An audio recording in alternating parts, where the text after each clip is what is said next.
Hi guys, welcome back to our channel. So ఈ వీడియోలో మనం ఈరోజు నాగార్జున గారు ఒక కంటెస్టెంట్ని ఆకాశానికి ఎత్తేసారంట అండ్ చాలా అప్రిషియేట్ చేశారంట. సో ఆ కంటెస్టెంట్ ఎవరో ఈ వీడియోలో మాట్లాడుకుందాము. Let's get in to the video.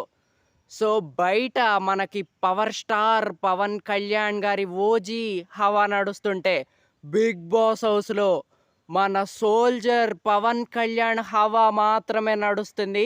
ఆ హవా దెబ్బకి టాప్‌లో ఉన్న తనూజ గారు కూడా నిలబడలేకపోతున్నారనే చెప్పాలి.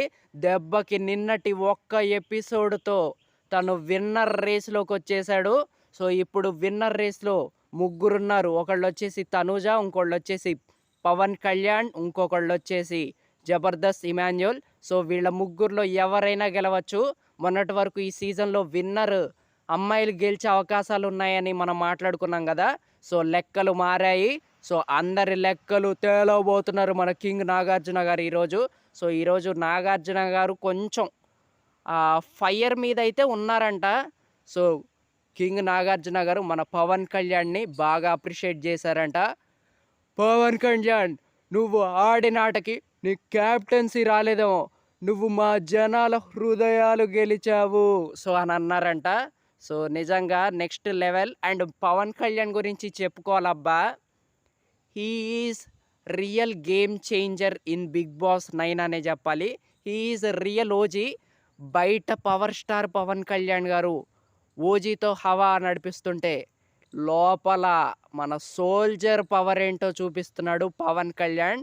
సో నిజంగా చాలా చాలా చాలా బాగా ఆడుతున్నాడు. He is back finally. And నిజంగా నిన్నటి ఎపిసోడ్‌తో 3 రోజుల నుంచి ఒక్కటే మోత మోగిస్తున్నాడు అన్నమాట. టాస్కుల్లో కానీ, ఓటింగ్‌లో కూడా. అండ్ తన నామినేషన్స్‌లో లేడు కానీ కొన్ని పోల్స్ పెడుతుంటే he is in second position after Tanuja. అది కూడా ఎంతో డిఫరెన్స్ లేదు. సో తను ఇలాగే ఆడితే ఈసారి కూడా అబ్బాయిలే గెలవచ్చు. సో అమ్మాయిలకి గెలిచే అవకాశాలైతే కనిపియట్లేదు, ఏంటో మరి. సో అదనమాట. సో కింగ్ నాగార్జున గారైతే పవన్ కళ్యాణ్ గారిని అప్రిషియేట్ చేశారంట. సో దాంతోపాటు ఇమాన్యుయల్ని కూడా.